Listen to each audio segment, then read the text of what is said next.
This is Jyotsna. Welcome to the reminder study. आज जो हम टॉपिक करेंगे वो है क्रिस्टल फील्ड थ्योरी। ओके, और जो हमने इससे प्रीवियस वीडियो में जो किया था वो थी हमारी वैलेंस बॉन्ड थ्योरी।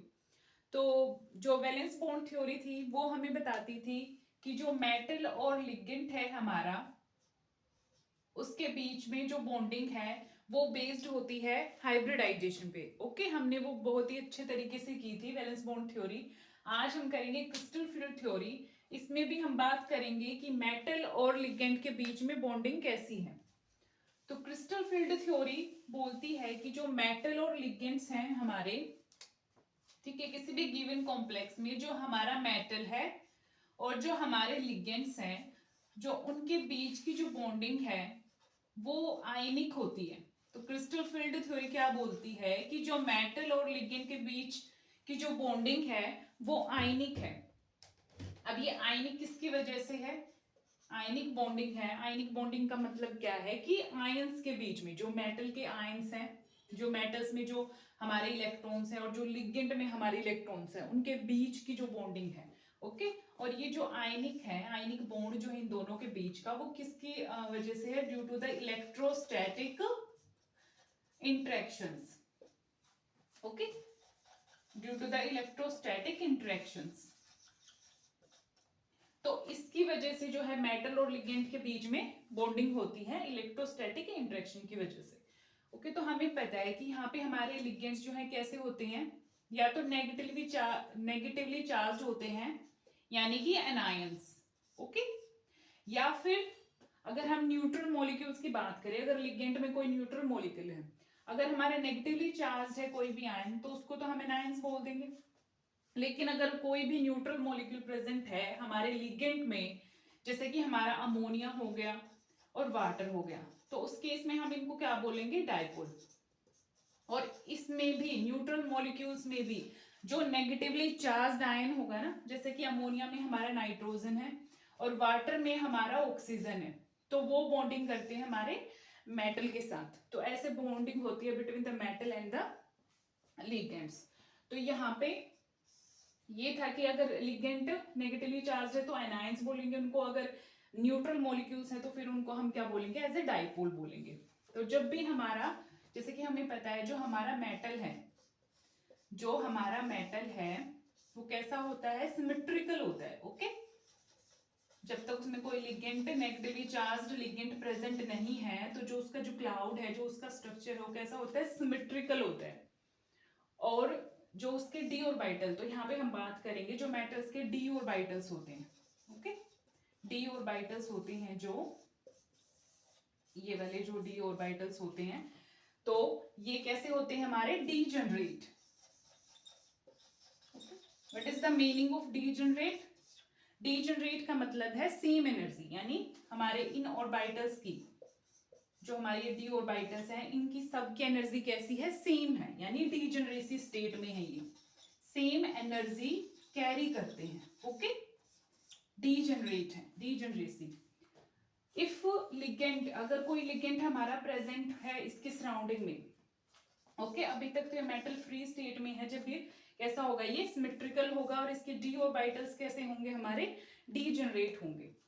अगर कोई लिगेंड प्रेजेंट हो जाता है इस मेटल के सराउंडिंग में, जैसे यहाँ पे एक नेगेटिवली चार्ज्ड क्लाउड बना लेता है, जिसकी वजह से मेटल की जो ये सिमेट्री है वो कैसी हो जाती है? हमारी अनसिमेट्रिकल। ओके, कैसी हो जाती है? अनसिमेट्रिकल।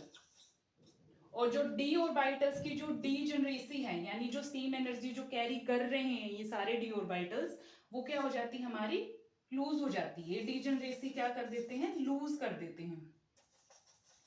इसकी वजह से जब भी कोई नेगेटिवली चार्ज्ड एनायंस मेटल के सराउंडिंग में आता है, इसके साथ बॉन्डिंग बनाता है, तब हमारा कैसा हो जाएगा? मेटल अनसिमेट्रिकल हो जाएगा और डीजनरेसी हमारी जो डी ऑर्बिटल्स की है वो खत्म हो जाएगी। और जिसकी वजह से जैसे इनकी डीजनरेसी खत्म हुई, ये क्या हो जाएगा? इनके अंदर स्प्लिटिंग हो जाएगी। जो डी ऑर्बिटल्स हैं उन ऑर्बिटल्स के अंदर हमारी स्प्लिटिंग हो जाएगी।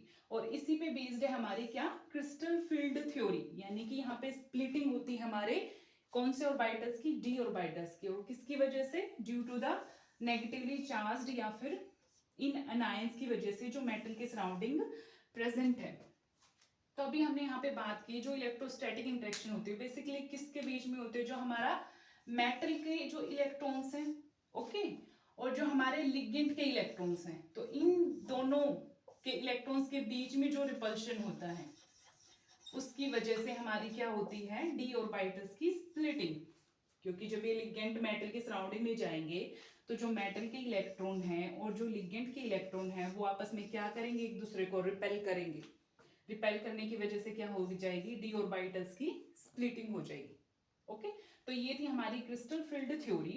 अभी यहाँ पे हम स्प्लिटिंग की बात करते हैं। जो डी ऑर्बिटल्स की स्प्लिटिंग होती है वो दो तरीके से होती है।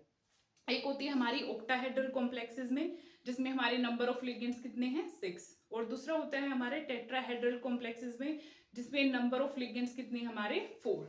तो चलिए उनको देखते हैं कि ऑक्टाहेड्रल कॉम्प्लेक्सेस में स्प्लिटिंग कैसे होती है और टेट्राहेड्रल कॉम्प्लेक्सेस में कैसे होती है। उसके बाद जो है मैं लास्ट में आपको एक क्वेश्चन करवाऊंगी जो बेस्ड है हमारे CFSC यानी कि क्रिस्टल फील्ड स्प्लिटिंग एनर्जी के ऊपर बेस्ड है वो क्वेश्चन। ठीक है, तो वीडियो को देखिएगा आप पूरा, लास्ट में वो क्वेश्चन भी करेंगे जो आपका 2023 में आया हुआ है, वो वाला क्वेश्चन एचटेट के एग्जाम में।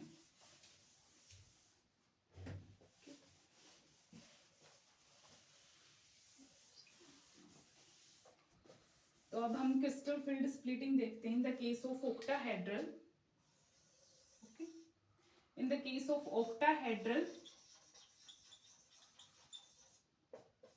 एंड द टेट्राहेड्रल, दो तरीके से होगी, दोनों कॉम्प्लेक्सेस में होगी, ऑक्टाहेड्रल में और टेट्राहेड्रल में।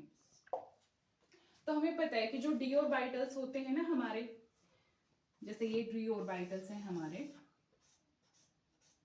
हमें पता है ये कौन कौन से होते हैं। एक होता है dxy, एक होता है dyg, और एक dxz, और एक dx² माइनस y² और एक dz²।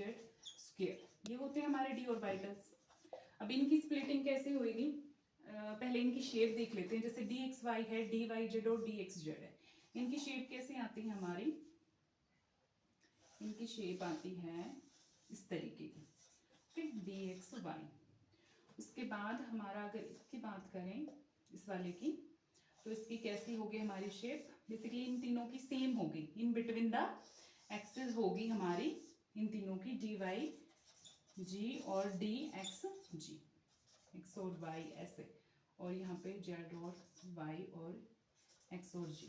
ओके, तो ऐसे, यानी कि इनकी जो ये वाली हैं, जो dxy है, dyz है और dxz है, ये कैसे हैं, इन बिटवीन द एक्सिस हैं। तो जो इन बिटवीन द एक्सिस हैं orbitals, in between the axis orbitals जो होंगे वो लिगेंड से कम रिपल्शन फील करेंगे। ओके, जो इन बिटवीन द एक्सिस होंगे, जैसे कि ये तीनों हैं हमारे, ये क्या कर रहे हैं, ये लिगेंड से जो है कम रिपल्शन फील कर रहे हैं, जिसकी वजह से कहाँ चले जाएंगे, हमारे लोअर सेट में चले जाएंगे। ओके, लोअर सेट में चले जाएंगे। उससे अपोजिट जो हमारा dx² और y² है माइनस y², जो dz² है, उसकी शेप कैसी होती है हमारी, अगर हम इसकी बात करें dx² माइनस y², तो इसकी शेप होती है हमारे इस तरीके की, ये वाली इसकी शेप होती है। ये क्या है, along the axis. Okay, along the axis इसकी शेप है। और अगर इसकी बात करें dz² की बात करें, तो इसकी कैसी होती है हमारी, इसकी भी अलोंग द एक्सिस होती है। ओके, ये वाली, तो ये वाले हमारे इन बिटवीन द एक्सिस थे ये ऑर्बिटल, जिसकी वजह से लिगेंड से कम रिपल्शन फील कर रहे थे, और ये कहाँ जा रहे हैं हमारे लोअर सेट में, ऑक्टाहेड्रल के केसेस में। और यहाँ पे जो हमारा ये ऑक्टाहेड्रल की बात हो रही है, यहाँ पे जो हमारे ये जो लास्ट वाले ऑर्बिटल्स बच गए dx² माइनस y², जो dg² है हमारा, ये क्या करते हैं, ये ज्यादा रिपल्शन फील करते हैं लिगेंड्स के साथ, टुवर्ड्स द लिगेंड है डायरेक्टेड, तो जिसकी वजह से ये हमारे कहाँ पे चले जाएंगे, हाइयर एनर्जी सेट में चले जाएंगे। ओके, हाइयर एनर्जी सेट में चले जाएंगे। अब टेट्राहेड्रल में अगर हम टेट्राहेड्रल की बात करें, तो इसमें इसका अपोजिट हो जाता है।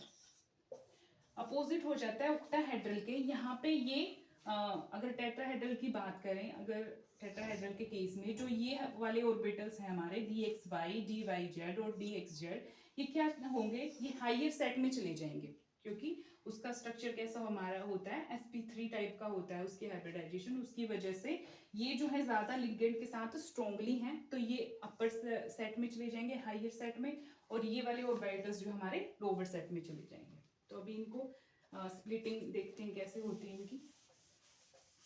जैसे ऑक्टाहेड्रल की अभी बात कर रहे हैं हम,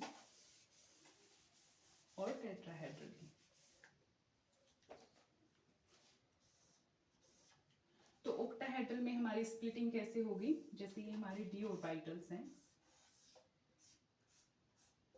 okay, dxy, dyz, dxz, dx square minus Y square और dg स्क्वायर। तो इसकी स्प्लिटिंग कैसे होगी हमारी, जो हमारे ज्यादा रिपल्शन फील कर रहे हैं ऑक्टाहेड्रल के केसेस में, ये दोनों ज्यादा रिपल्शन फील कर रहे हैं, dx square minus Y square और dz स्क्वायर, तो ये हायर सेट में चले जाएंगे, यहाँ पे eg सेट जिसको बोलेंगे हम, eg set, dx square minus Y square और dg स्क्वायर, ओके। और जो ये लोअर रिपल्शन जो फील कर रहे हैं लिगेंड के साथ इन द केस ऑफ ऑक्टाहेड्रल, वो नीचे वाले सेट में आ जाएंगे हमारे यहाँ पे, और इसको क्या बोलेंगे हम, T2G, ओके, dxy, dyz और dxz, ओके। तो ये वाला अगर हम टेट्राहेड्रल की बात करें यहाँ पे, तो ये बिल्कुल इसके अपोजिट हो जाएगा, ये हमारे डी ऑर्बिटल्स हैं, ओके। इसकी स्प्लिटिंग देखें तो हम, वो कैसे होगी, जो हमारा T2G वाला है, ये वाला सेट जो है, ये कहाँ चला जाएगा, हायर एनर्जी स्टेट में चला जाएगा, और ये वाला जो EG सेट है वो लोअर आ जाएगा, लोअर एनर्जी स्टेट में, okay, dx square minus Y square और dg स्क्वायर, यहाँ पे dxy, dyz और dxz। तो ऐसे हो गए, इसके जस्ट अपोजिट हो जाएगी टेट्राहेड्रल में। अब देखो, अब जो ये स्प्लिटिंग हुई है हमारे ऑर्बिटल्स को, ऑर्बिटल्स की, इसी को हम क्या बोलते हैं, क्रिस्टल फील्ड स्प्लिटिंग। जो हमारे डी ऑर्बिटल्स की स्प्लिटिंग हो रही है यहाँ पे T2G एंड EG सेट में, तो इसी को हम क्या बोलते हैं, क्रिस्टल फील्ड स्प्लिटिंग। और जो ये एनर्जी गैप है हमारा T2G और EG के बीच में, इसको हम किससे रिप्रेजेंट करते हैं, डेल से। ऑक्टाहेड्रल के केस में डेल O, और टेट्राहेड्रल के केस में इस एनर्जी गैप को, जो हमारा इन दोनों के बीच में है ये एनर्जी गैप है, इसको डेल T से, ओके। तो ऐसे करते हैं। अगर हम बात करें, अब देखो यहाँ पे हमने लिगेंड्स वही देखने हमारे जो हमने वैलेंस बॉन्ड थ्योरी में देखे थे, स्ट्रॉन्ग फील्ड लिगेंड और वीक फील्ड लिगेंड।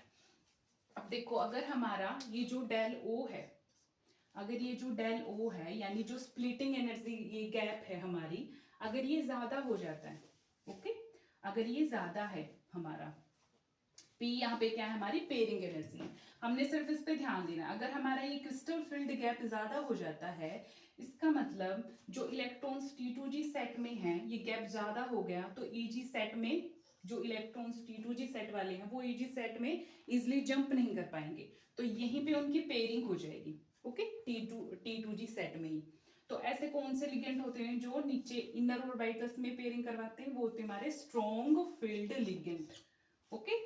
और वो किस टाइप के कॉम्प्लेक्सेस बनाते हैं, high spin complexes, okay, high spin complexes. अगर हमारी डेल O की वैल्यू क्या है, ज्यादा है, यानी T2G और EG सेट के बीच का जो गैप है वो ज्यादा है। अगर हमारा ये डेल O जो है वो कम है, ओके, डेल O यानी कि जो ये क्रिस्टल फील्ड, ये जो एनर्जी गैप है हमारा T2G और EG के बीच का, अगर ये कम है, इसका मतलब जो इलेक्ट्रॉन्स T2G में होंगे वो इजिली जंप करके कहाँ चले जाएंगे, हमारे EG स्टेट में चले जाएंगे, यानी कि यहाँ पे सिंगल होगी और फिर यहाँ पे फिल होगी, फिर बाद में यहाँ पे पेयरिंग होगी, ठीक है। अभी मैं एग्जांपल से बताऊंगी। तो यहाँ पे क्या है, डेल अगर ये वाला एनर्जी गैप कम है तो इलेक्ट्रॉन्स इजिली ईजी सेट में चले जाएंगे, जिसकी वजह से यहाँ पे अनपेयरिंग होगी इलेक्ट्रॉन्स की। और वो कौन करते हैं हमारे अनपेयरिंग, वो करते हैं हमारे ये जो होते हैं week field ligand. Okay, week field ligand. और वीक फील्ड लिगेंड कैसे कॉम्प्लेक्सेस बनाते हैं हमारे, वीक फील्ड बनाते हैं हमारे ये आउटर ऑर्बिटल्स में जाएंगे, सॉरी यहाँ पे ये लो स्पिन कॉम्प्लेक्सेस आएंगे। ओके, स्ट्रॉन्ग फील्ड है यानी कि अंदर वाले ऑर्बिटल्स में फीलिंग होगी, तो कैसे बनाएंगे, लो स्पिन कॉम्प्लेक्सेस। और यहाँ पे इसका अपोजिट हो जाएगा, यहाँ पे कैसे बनाएंगे, हाई स्पिन कॉम्प्लेक्सेस, क्योंकि आउटर वाले ऑर्बिटल्स में जाएंगे ना इलेक्ट्रॉन्स, इसकी वजह से हाई स्पिन कॉम्प्लेक्सेस। तो ये है, ये बात है हमारी दो ये पॉइंट्स। अगर डेल नो जो है ज्यादा है तो strong field ligand inner orbitals यानी कि नीचे T2G सेट में ही पेयरिंग होगी। और कैसे कॉम्प्लेक्सेस बनाएंगे, लो स्पिन कॉम्प्लेक्सेस। अगर डेल ओ हमारी जो है कम है, यानी कि एनर्जी गैप कम है T2G और EG के बीच का, तो वीक फील्ड लिगेंड्स होंगे वहां पे, और कैसे बनाएंगे, हाई स्पिन कॉम्प्लेक्सेस बनाएंगे। ऐसे ही हमारा यहाँ पे होगा, जो सेम है इधर ऐसे ही यहाँ पे होगा। अब मैं एग्जांपल ले लेती हूँ अगर D4 का, यानी हमारे D ऑर्बिटल्स में कितने इलेक्ट्रॉन है, 4 है। ओके, अगर इस वाले केस की बात कर लेते हैं, अगर डेल जो हमारा एनर्जी गैप है वो ज्यादा है, ये वाला केस लेते हैं फॉर द D4, तो इसमें क्या होगा, ये एनर्जी गैप ज्यादा है, मतलब T2G वाले जो इलेक्ट्रॉन है वो EG सेट में इजिली जंप नहीं कर सकते, तो उनकी नीचे ही पेयरिंग हो जाएगी 1 2 3 4। तब हमारा फॉर्मूला क्या बनेगा, T2G4, और EG में कोई इलेक्ट्रॉन है ही नहीं तो क्या होगा, 0। ओके, अगर डेल नोट यानी कि डेल ओ जो है फॉर द ऑक्टाहेड्रल हमारा वो कम है, यानी कि जो एनर्जी गैप है वो कम है, तो इलेक्ट्रॉन्स इजिली EG सेट में चले जाएंगे। तब हमारी फीलिंग कैसी होगी, 1 2 3 ऊपर चला जाएगा इलेक्ट्रॉन, तो तब फॉर्मूला क्या बनेगा हमारा, T2G3 और EG1। ठीक है, तो ये वाली थी हमारी। और टेट्राहेड्रल में बेसिकली यही होगा, लेकिन इसमें मोस्टली जो है लो स्पिन कॉन्फ़िगरेशन देखने को मिलते हैं। कौन सा, लो स्पिन, क्योंकि यहाँ पे स्ट्रॉन्गली फिल्ड लिगेंड हैं, क्योंकि यहाँ पे लिगेंड्स भी कम है, यहाँ पे नंबर ऑफ लिगेंड्स 6 हैं और यहाँ पे नंबर ऑफ लिगेंड्स कितने, 4 हैं, जो कि मेटल के साथ स्ट्रॉन्गली जो है बॉन्डिंग बना रहे हैं, जिसकी वजह से यहाँ पे क्या देखने को मिलते हैं हमारे, मोस्टली लो स्पिन कॉन्फ़िगरेशन देखने को मिलते हैं, यानी कि उनकी नीचे ही पेयरिंग होती है हमारे EG सेट में। ओके, तो ये तो था हमारा क्रिस्टल फील्ड स्प्लिटिंग, हमने कैसे देखना है in the case of weak field ligand और in the case of strong field ligand. अब एक आपका फॉर्मूला आता है, ओके, उस तो जैसे कि ये वाला क्वेश्चन है जो प्रीवियस ईयर में आपसे पूछा गया था स्टेट में, इसमें आपको जो है क्रिस्टल फील्ड स्टेबलाइजेशन एनर्जी या फिर स्प्लिटिंग एनर्जी आपको बतानी है। तो उससे पहले हम जो इसका फॉर्मूला है वो देखते हैं कि कैसे होता है वो। ये क्या है हमारा, CFSC, यानी क्या है हमारा ये, crystal field splitting energy. Okay, crystal field splitting energy, उसका फॉर्मूला है ये। इस CFSC एनर्जी को हम कैसे निकालते हैं, जैसे ये ऑक्टाहेड्रल और टेट्राहेड्रल दोनों के लिए सेम रहेगा।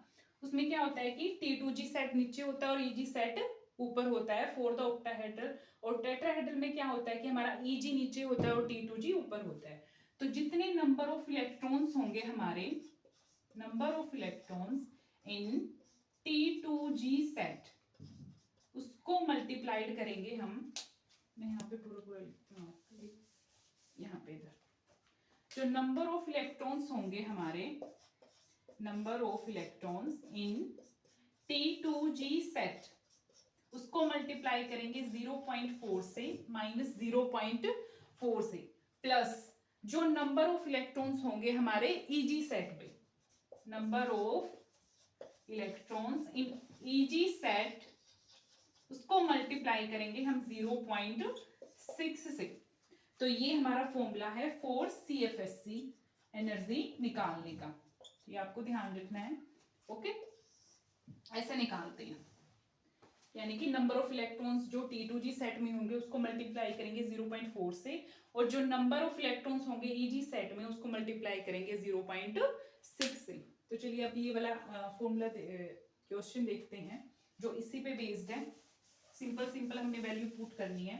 उससे पहले हमने देखना है कि वो कौन से कॉम्प्लेक्स के लिए दिया गया है, ऑक्टाहेड्रल के लिए या फिर टेट्राहेड्रल के लिए। देखिए, the crystal field stabilization energies in the terms of del O, क्या दिया हुआ है यहाँ पे, डेल ओ, यानी कि for the octahedral, okay, octahedral complex की बात की गई यहाँ पे, और जिसका क्या कॉन्फ़िगरेशन है हमारा D6, यानी डी ऑर्बिटल में कितने इलेक्ट्रॉन है हमारे, 6 इलेक्ट्रॉन है, of metal ion in the high spin octahedral compound या फिर कॉम्प्लेक्स। किसकी बात की गई है, हाई स्पिन।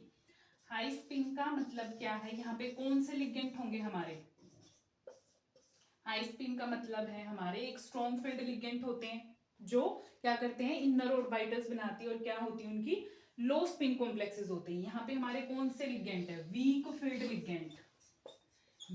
लिगेंड, जो आउटर ऑर्बिटल्स में यानी कि इलेक्ट्रॉन्स को इजी सेट में भेजेंगे। तो यहाँ पे क्या कैसे बनेंगे हमारे आउटर ऑर्बिटल्स, यानी इजी सेट में जाएंगे हमारे इलेक्ट्रॉन्स, ओके।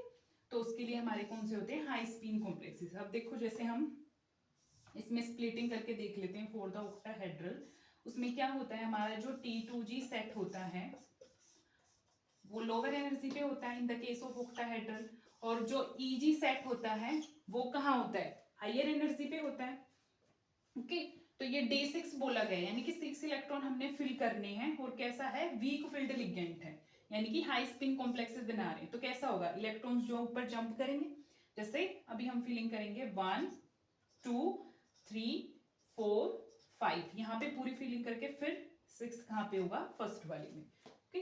अब हम फॉर्मूला लगाएंगे। फॉर्मूला क्या था, number of electrons in T2G, उसको मल्टीप्लाई करेंगे -0.4 से। तो यहाँ पे T2G में कितने इलेक्ट्रॉन्स हैं, 1 2 3 4, तो CFSC एनर्जी निकाली हमने यहाँ से, तो T2G में कितने इलेक्ट्रॉन है, 4, और उसको मल्टीप्लाई करेंगे 0.4 से, plus number of electron in EG में कितने हैं, 1 and 2, तो 2 into 0.6। तो जब आप इसको सोल्व करेंगे तो इसका आंसर आ जाएगा 0.4 del O, okay, for the octahedral. तो ये आपका आंसर रहेगा इस गिवन क्वेश्चन के लिए। तो ऐसे आपने जो है ऑक्टाहेड्रल और टेट्राहेड्रल में स्प्लिटिंग करनी है।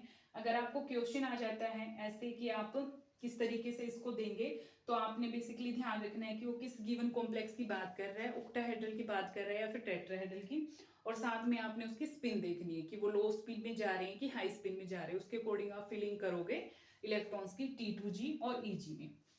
अच्छा, एक और पॉइंट आता है आपका, जो टेट्राहेड्रल में जो डेल टी होता है ना, यानी जो टेट्राहेड्रल की जो स्प्लिटिंग एनर्जी होती है वो कम होती है हमारे ऑक्टाहेड्रल से, ओके।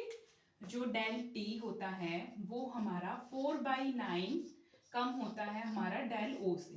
तो ये फॉर्मूला भी आपने ध्यान रखना है कि डेल ओ से कितना कम होता है डेल टी, वो होता है 4/9, ओके। तो ये था आपका पूरा क्रिस्टल फील्ड थ्योरी, जो कि बहुत ही इजी लैंग्वेज में मैंने आपको एक्सप्लेन किया है। इसको देख लीजिएगा एक बार, और ये क्वेश्चन आया हुआ है तो इस टाइप के क्वेश्चन भी कीजिएगा, ओके। तो अगर आपको वीडियो पसंद आई है तो वीडियो को लाइक कीजिएगा। अगर कोई भी डाउट है तो आप उसको कमेंट बॉक्स में डालिएगा। अगर आपको कोई टॉपिक पढ़ना है तो वो भी आप कमेंट में डाल सकते हो, और चैनल को सब्सक्राइब कीजिएगा ताकि जो भी जिनको भी ज़रूरत है उस तक जो है ये टॉपिक्स पढ़ सकें वो बच्चे वीडियो जा सकें। Thank you so much.